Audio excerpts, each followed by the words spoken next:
Badra, silakan foto bersama.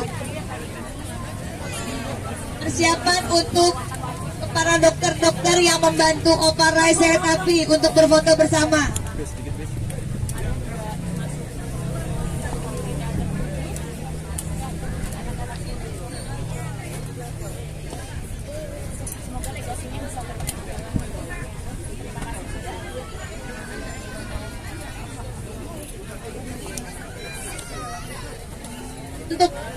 Untuk dokter-dokter yang dulu di rumah Opa boleh menunggu sebentar setelah keluarga dari Nelwan Supit ya, keluarga Nelwan Supit, keluarga besar yang sudah hadir dari Sabang-Sabang Merauke, saya ucapkan terima kasih.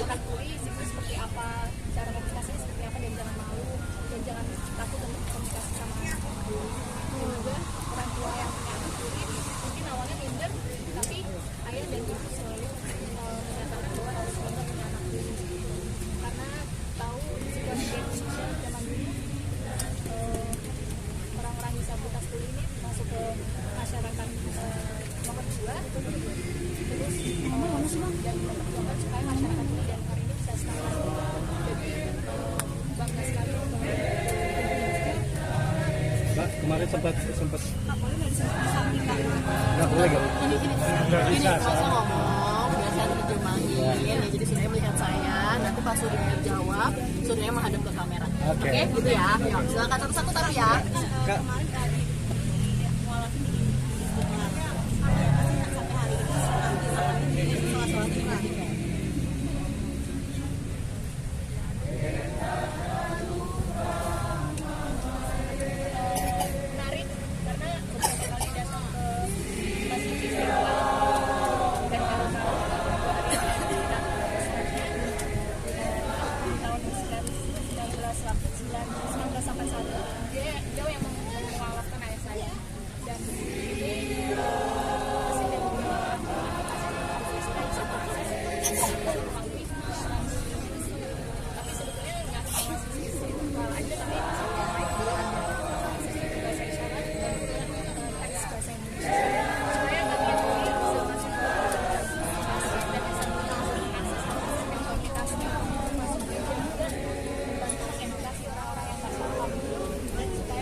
Om Ray kan mungkin bisa dibilang Om Ray sangat bangga dengan pencapaian Mas Surya gitu ya. Tapi bisa ada berkarir atau orang di Amerika gitu. Saat kemarin juga sempat nonton Zoom di online saat wisuda. Nah itu gimana mungkin perasaannya gitu, bangga gitu. Terima kasih sudah mengingatkan bagi sosial ini ekspresi kebanggaan ayat terakhir karena salah wisuda itu.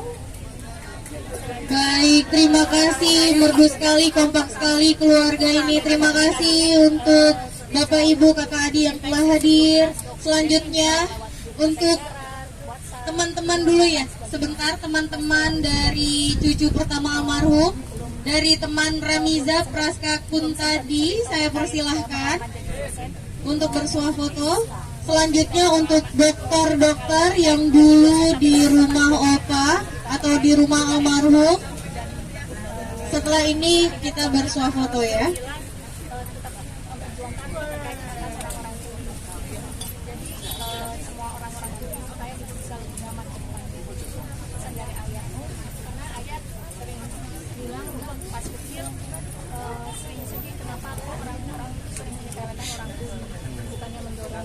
Baik, sekali lagi saya panggilkan untuk teman-teman dari Ramiza Praskakun tadi, saya persilahkan. Oke, berarti di Oke, berarti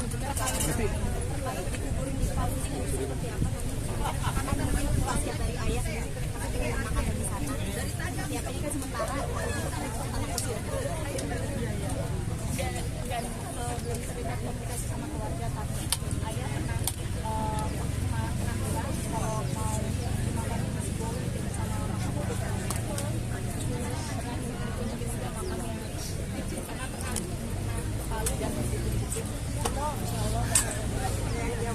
saya jawab dulu. Tapi masalah kelanjutannya gimana kita serah sama keluarga karena sudah bilang seperti sebelumnya pernah dibilang sama ayah. Oke, pas di Amerika sendiri kan menjadi dosen. Nah selain itu mungkin aktivitasnya apa lagi sih kegiatan Baik, di selanjutnya Amerika gitu mengenai untuk karir di Amerika sendiri? dokter-dokter Apakah yang masih dulu mengejar di apa gitu atau punya rumah target Opa apa gitu? atau rumah almarhum boleh berkumpul. Pertanyaan bagus. Sebetulnya saya rencananya mau lanjut S3, ingin menunjukkan bahwa itu bisa berkarir di akademi, dunia akademis. Jadi kesempatan untuk teman-teman tuli jadi bulan lagi cerita aja juga buat teman-teman tuli di Indonesia. Sebetulnya kerjanya saya aja, tapi ada beberapa tuli Indonesia yang tinggal di Amerika. Mudah-mudahan kedepannya bisa kolaborasi dan bikin kami sebaik mungkin bikin satu universitas yang punya program jurusan tuli atau departemen yang terkait bahasa isyarat atau alhamdulillah saya di sini punya tempat bioskop sama tempat teater yang Cukup kesulitan nggak mungkin saat mengajar atau menjadi dosen di Amerika gitu? Ada nggak tingkat kesulitannya dan kalau boleh tahu di kota mana Amerikanya? Terima kasih. Saya beruntung karena saya tinggal di Rochester, di New York, ya dekat dengan Kanada. Total 70 tuli tinggal di sana. Orang dengarnya juga tidak terbiasa ketemu sama orang-orang tuli di restoran dan di komunikasi. Saya mengajarkan musik bahasa isyarat dan juga sejarah budaya. Jadi mahasiswa itu semua tercampur, tapi antara orang dengar dan tuli, tapi mereka juga terbiasa dengan orang-orang tuli karena setiap SMA sudah beberapa kali dan mudah-mudahan Indonesia bisa merespon karena ada mata kuliah isyarat di Indonesia memang ada, tapi hanya satu. Mudah-mudahan SDM di Indonesia bisa bertambah. Kenapa memilih Amerika? Satu dengan di Amerika sudah seperti apa? Oh, iya.